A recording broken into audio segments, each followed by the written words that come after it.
नमस्कार। समसामयिक विषयों पर आपके पसंदीदा कार्यक्रम विशेष में आपका स्वागत है। मैं हूं आपके साथ वैभव राज शुक्ला। कहते हैं जान है तो जहान है। किसी भी देश का भविष्य उसकी आवाम के स्वास्थ्य पर निर्भर करता है। आज़ादी के इतने सालों बाद भी देश का एक बड़ा हिस्सा ऐसा है जिसकी जिंदगी शुरू होने से पहले ही खत्म हो जाती है। इनमें महिलाएं और बच्चे प्रमुख हैं। भूखमरी, गरीबी, बीमारियां और अशिक्षा इसके असली कारण हैं। एक बच्चे का जन्म किस कोख में होगा, इसका फैसला अगर उसके हाथ में होता तो शायद हर बच्चा एक स्वस्थ समाज का हिस्सा होता। पर अफसोस, आज भी देश में लोग बुनियादी सुविधाओं से वंचित हैं। इसलिए एक लंबे समय से सरकारें इस दिशा में काम करने में जुटी हैं। तमाम योजनाएं चलाई जाती हैं जिसके तहत देश के अंतिम व्यक्ति तक पहुंचा जा सके और उसके जीवन को तमाम परेशानियों से मुक्त कराया जा सके। और इसलिए साल दर साल हमें इस दिशा में सुधार भी देखने को मिल रहा है। केंद्रीय स्वास्थ्य मंत्रालय ने एक रिपोर्ट जारी की है जिसके तहत राज्यवार हर आयामों को देखते हुए स्वास्थ्य संबंधित आंकड़े जुटाए गए हैं। केंद्रीय स्वास्थ्य और परिवार कल्याण मंत्रालय ने स्वास्थ्य के क्षेत्र में खराब प्रदर्शन करने वाले राज्यों के खिलाफ बड़ा कदम उठाने का फैसला किया है, जिसके तहत इनकी आर्थिक मदद में कटौती की जाएगी। इसके साथ ही जिन राज्यों ने बेहतर प्रदर्शन किया है उन्हें अतिरिक्त आर्थिक मदद दी जाएगी। तो आज विशेष में हम बात करेंगे केंद्र सरकार की ओर से जारी स्वास्थ्य रिपोर्ट की, जानेंगे राज्यवार स्वास्थ्य की स्थिति, साथ ही साथ देश में कुपोषण और नीति आयोग के हेल्थ इंडेक्स के मुख्य बिंदुओं को भी समझेंगे। तो आइए शुरू करते हैं आज का विशेष।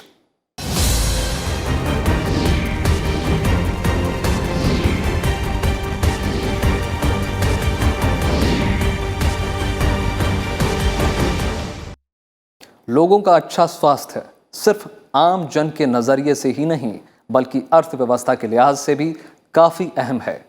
बीमारी का अपना अर्थशास्त्र है। केंद्र सरकार स्वास्थ्य व्यवस्था को बेहतर बनाने में लगातार जुटी है, लेकिन ये काम राज्यों के सहयोग से ज्यादा बेहतर तरीके से हो सकता है। केंद्र सरकार की तमाम कोशिशों के बावजूद कई राज्यों का स्वास्थ्य के क्षेत्र में खराब प्रदर्शन जारी है। केंद्र सरकार ने इसे गंभीरता से लेते हुए राष्ट्रीय स्वास्थ्य मिशन के तहत ऐसे राज्यों को दी जाने वाली आर्थिक मदद में कटौती का फैसला किया है। केंद्रीय स्वास्थ्य और परिवार कल्याण मंत्रालय ने स्वास्थ्य के क्षेत्र में खराब प्रदर्शन करने वाले राज्यों के खिलाफ बड़ा कदम उठाने का फैसला किया है। मंत्रालय का कहना है कि स्वास्थ्य के क्षेत्र में खराब प्रदर्शन करने वाले राज्यों को मिलने वाली सालाना आर्थिक मदद में कटौती की जाएगी। इनके साथ ही जिन राज्यों ने केंद्रीय स्वास्थ्य मंत्रालय की रिपोर्ट में बेहतर प्रदर्शन किया है उन्हें अतिरिक्त आर्थिक मदद दी जाएगी। देखिए, ये जो नेशनल हेल्थ मिशन का जो मिशन स्टीयरिंग ग्रुप है उसने एक निर्णय लिया था कि हम जो नेशनल हेल्थ मिशन के तहत जो हम राशि राज्यों को देते हैं उसकी 20% राशि को हम परफॉर्मेंस के आधार पर राज्यों में वितरित करेंगे। तो 80% जो राशि है एनएचएम की वो आबादी के आधार पर, बैकवर्डनेस के आधार पर, क्षेत्रफल के आधार पर दी जाती है। 20% राशि उनके द्वारा, जो राज्यों के द्वारा जो चयनित मानक हैं उन पर उनकी कैसी परफॉर्मेंस रही है और जो चयनित हेल्थ सेक्टर रिफॉर्म्स हैं उनमें कैसा काम किया है राज्यों ने, उसके आधार पर दिया जाता है। राज्यों और केंद्र शासित प्रदेशों में स्वास्थ्य सेवाओं की स्थिति बेहतर बनाने के मकसद से केंद्रीय स्वास्थ्य मंत्रालय ने पिछले साल रैंकिंग सिस्टम शुरू किया था। इसके तहत जारी रिपोर्ट में कहा गया है कि सभी राज्यों और केंद्र शासित प्रदेशों में से 16 राज्यों में स्वास्थ्य सेवाओं में सुधार हुआ है, जबकि 20 राज्यों और केंद्र शासित प्रदेशों ने बेहतर प्रदर्शन किया है। खराब प्रदर्शन करने वालों में दिल्ली समेत उत्तराखंड, हिमाचल प्रदेश और जम्मू कश्मीर तक शामिल हैं, जबकि हरियाणा और पंजाब की स्थिति में काफी सुधार आया है और उनकी रैंकिंग भी सुधरी है। केंद्रीय स्वास्थ्य मंत्रालय ने दिल्ली समेत 10 राज्यों में स्वास्थ्य सेवाओं को पेनल्टी पर रखा है। 4 राज्यों सिक्किम, अरुणाचल प्रदेश, मेघालय और नागालैंड को -20 अंकों के साथ बाहर कर दिया गया है। जिन 16 राज्यों और केंद्र शासित प्रदेशों का प्रदर्शन खराब रहा है उनको छोड़कर बाकी 20 राज्यों और केंद्र शासित प्रदेशों को अतिरिक्त मदद दी जाएगी। नीति आयोग के द्वारा जो स्टेट ऑफ हेल्थ इंडेक्स की जो रिपोर्ट सभी राज्यों की जारी की गई थी वो भी हमारे लिए एक बहुत महत्वपूर्ण इनपुट है इस बात को तय करने के लिए कि कितनी राशि राज्यों को जाए या ना जाए। तो लगभग आधा वेटेज जो है इसमें नीति आयोग की जो रैंकिंग है, नीति आयोग के उसमें जो परफॉर्मेंस रही थी राज्यों की, उस परफॉर्मेंस के आधार पर उसका वेटेज करीब आधा है इसमें, जो हमारा 20% की जो राशि है उसमें से आधा वेटेज उसका है। और उसके अलावा कुछ अन्य हमारे मानक थे, जैसे कि आपने हेल्थ एंड वेलनेस सेंटर, जो Ayushman Bharat health and wellness centre कितने ऑपरेशनलाइज किए, मेंटल हेल्थ प्रोग्राम को लागू किया, एनसीडी की स्क्रीनिंग का काम कैसा किया गया, प्राइमरी हेल्थ सेंटर्स की रैंकिंग कैसे की, उन सब के आधार पर फिर हमने वो किया।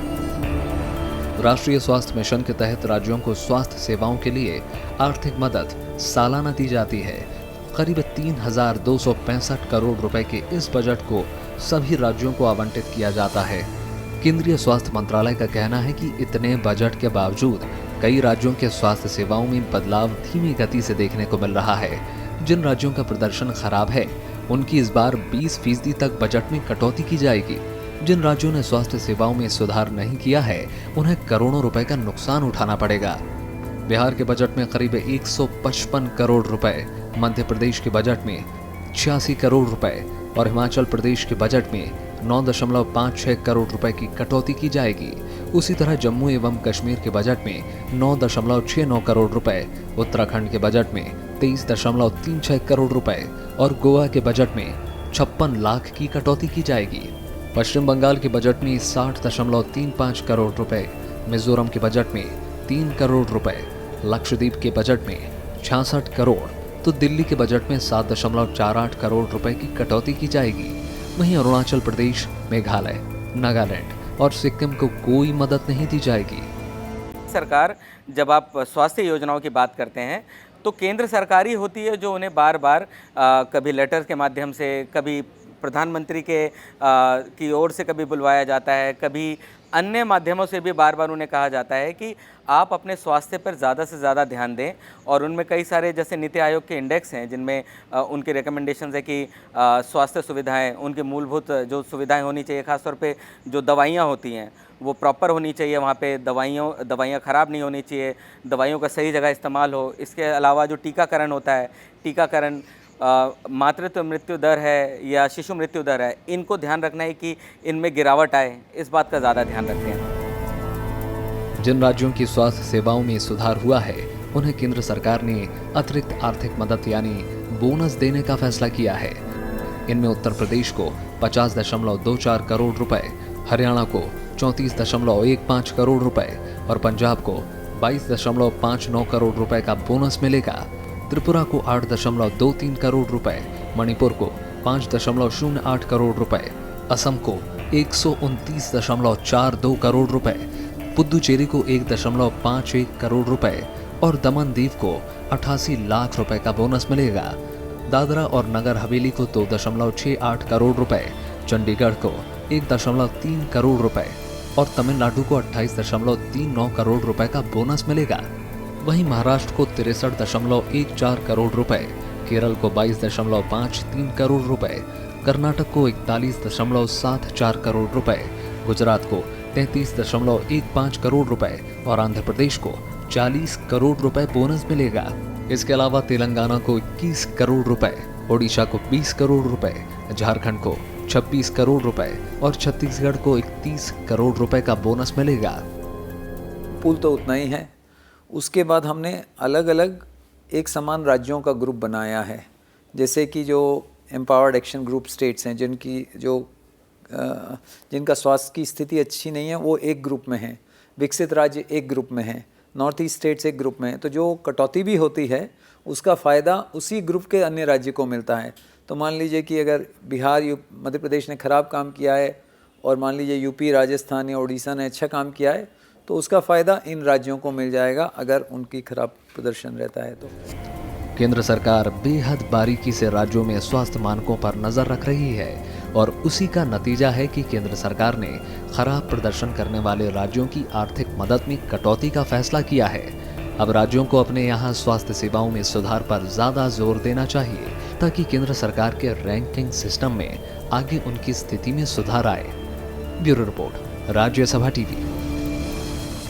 देश में स्वास्थ्य और चिकित्सा के क्षेत्र में सुधार के लिए सरकार लगातार प्रयासरत है और इसके लिए राज्यों को धन मुहैया कराने के साथ ही समय समय पर उनका आकलन भी करती रहती है। देश के अलग अलग राज्यों में स्वास्थ्य क्षेत्रों को लेकर नीति आयोग ने एक रिपोर्ट जारी की है। नीति आयोग रिपोर्ट द्वारा तैयार की गई इसमें करीब 16 राज्यों का स्वास्थ्य के क्षेत्र में प्रदर्शन खराब रहा है, जबकि 20 राज्यों की स्थिति में सुधार हुआ है और उनकी रैंकिंग भी सुधरी है। आइए जानते हैं रिपोर्ट के मुताबिक राज्यों और केंद्र शासित प्रदेशों की क्या स्थिति है।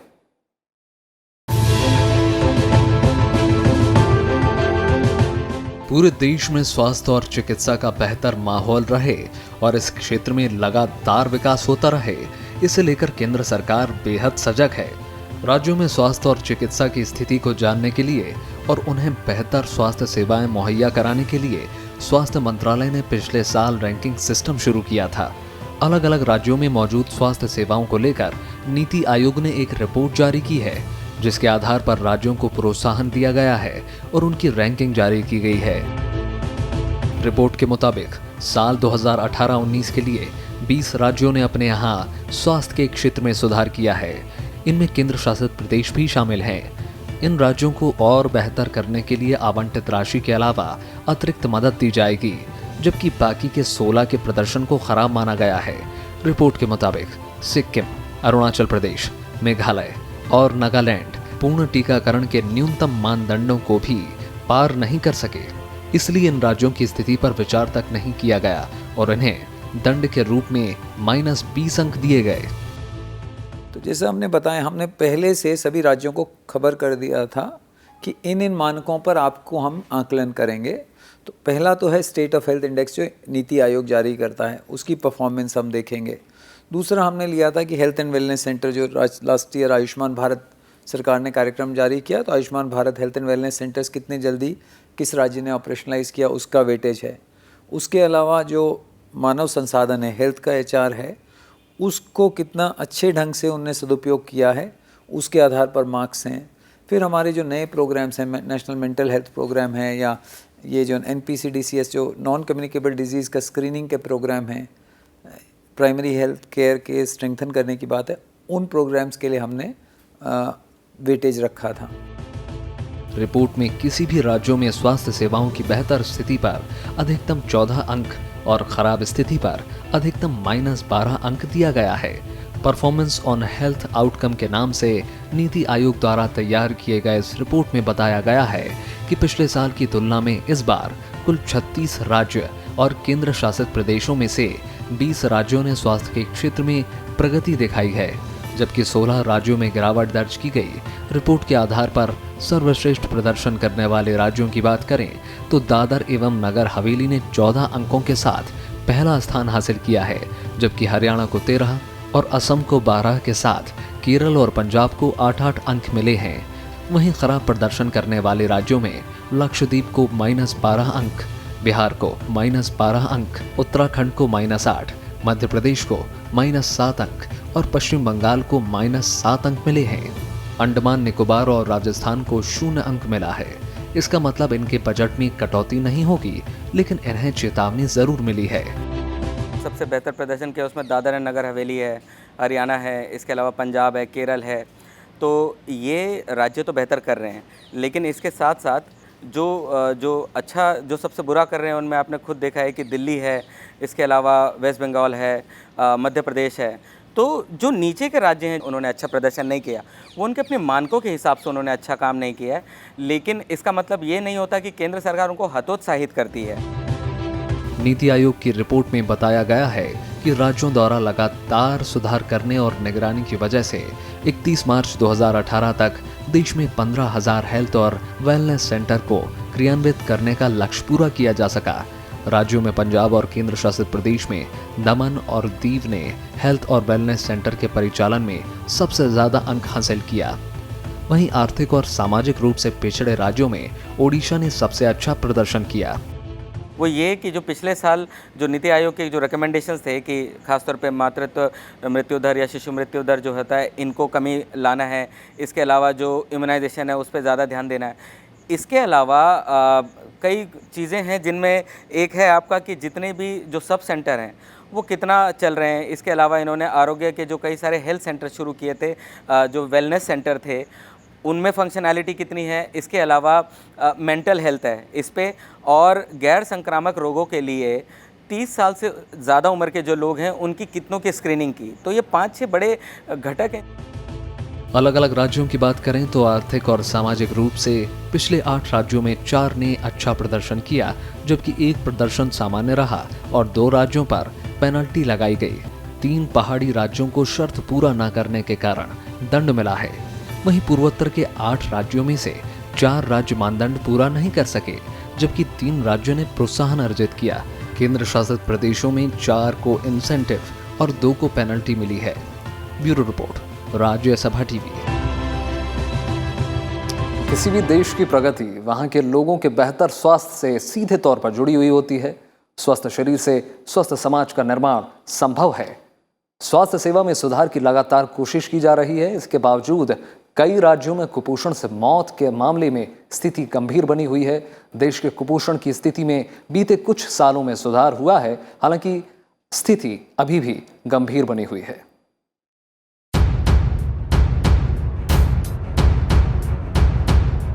पिछले 2 दशक में कुपोषण से मौत के मामले में हमारे देश ने काफी सुधार किया है, लेकिन कई राज्यों में अभी भी स्थिति चिंताजनक है।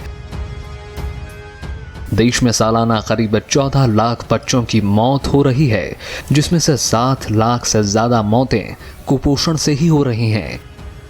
इसमें उत्तर प्रदेश, बिहार और राजस्थान की स्थिति ज्यादा गंभीर है।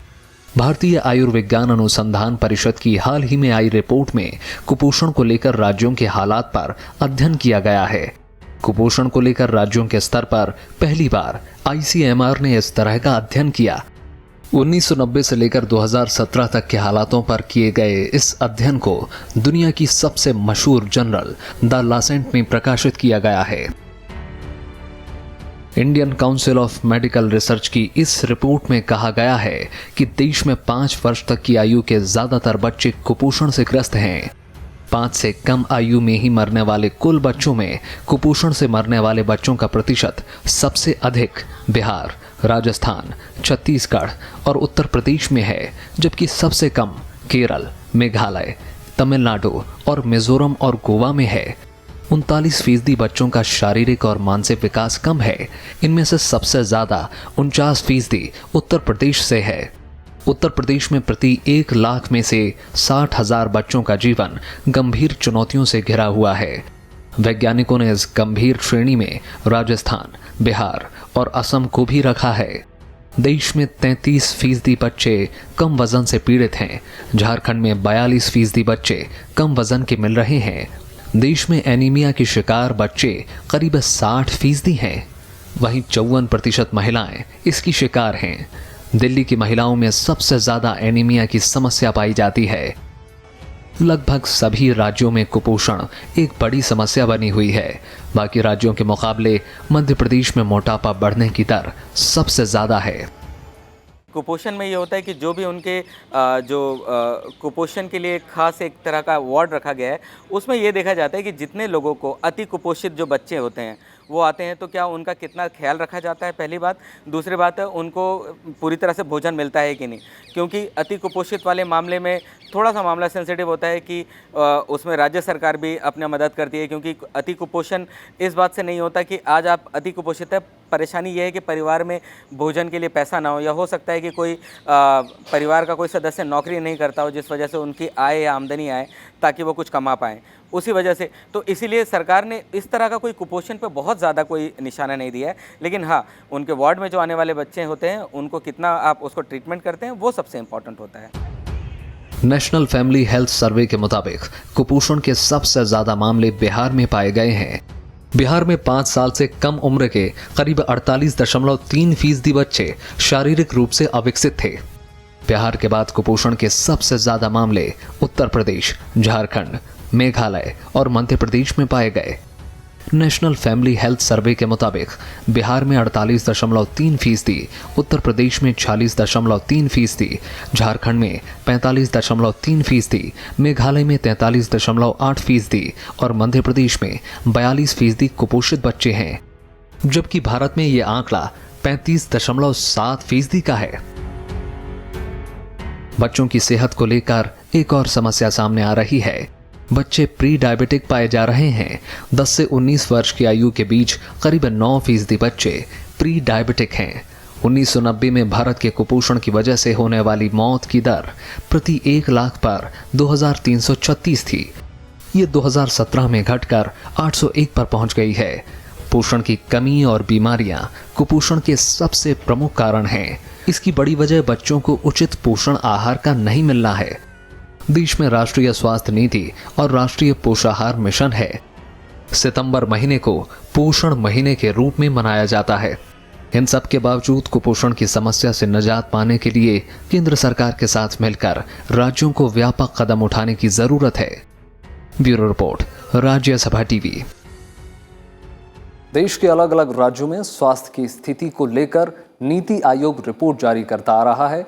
इस रिपोर्ट में स्वास्थ्य संबंधी परिणामों के साथ साथ स्वास्थ्य क्षेत्र में बदलाव और विकास के आधार पर राज्यों और केंद्र शासित प्रदेशों की रैंकिंग जारी की जाती है।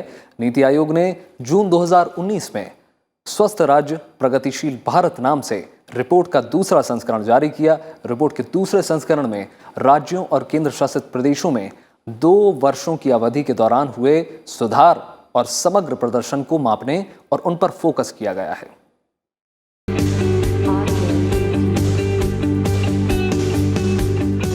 देश के राज्यों में स्वास्थ्य सुविधाओं में सुधार और विकास को लेकर नीति आयोग ने इस साल जून में राज्य स्वास्थ्य सूचकांक का दूसरा संस्करण जारी किया। नीति आयोग की इस रिपोर्ट में भारत के राज्यों के स्वास्थ्य की हालत को बताया गया है। स्वास्थ्य परिवार कल्याण मंत्रालय और विश्व बैंक के तकनीकी सहयोग से ये रिपोर्ट तैयार की गई, जिसका शीर्षक स्वस्थ राज्य प्रगतिशील भारत है। इस रिपोर्ट में राज्यों में स्वास्थ्य सेवाओं में कितना सुधार हुआ, उसके हिसाब से तुलनात्मक रैंकिंग भी दी गई है।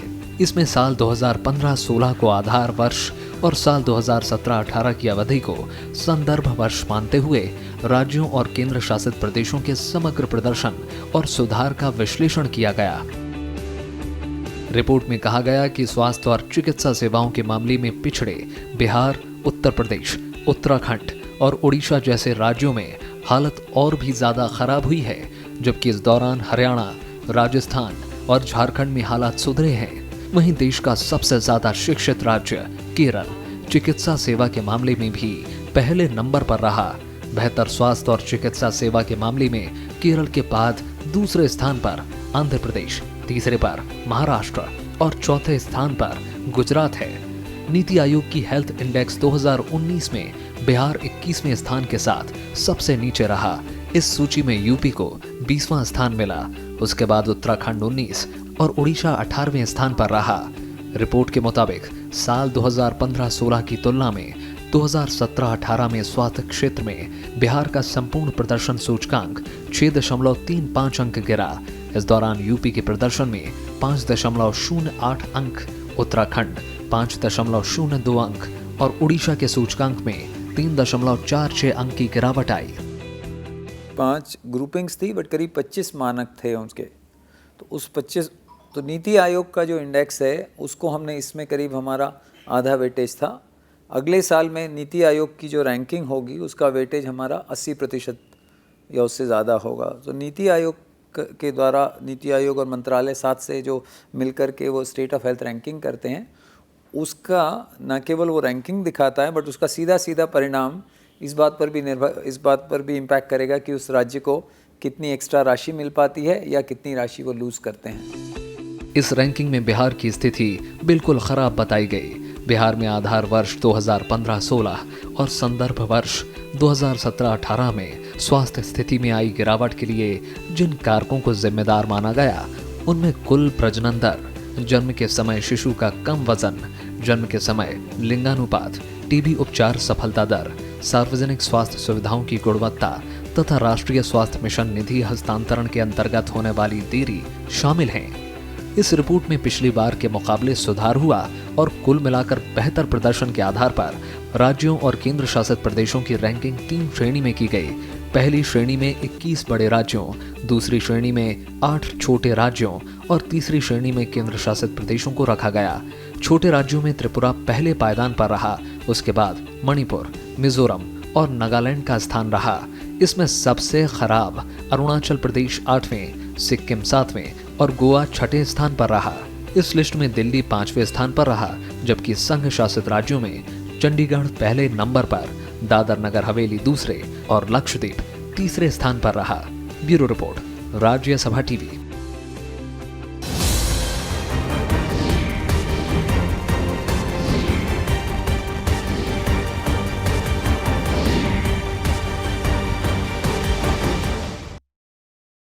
तो आज के विशेष में इतना ही।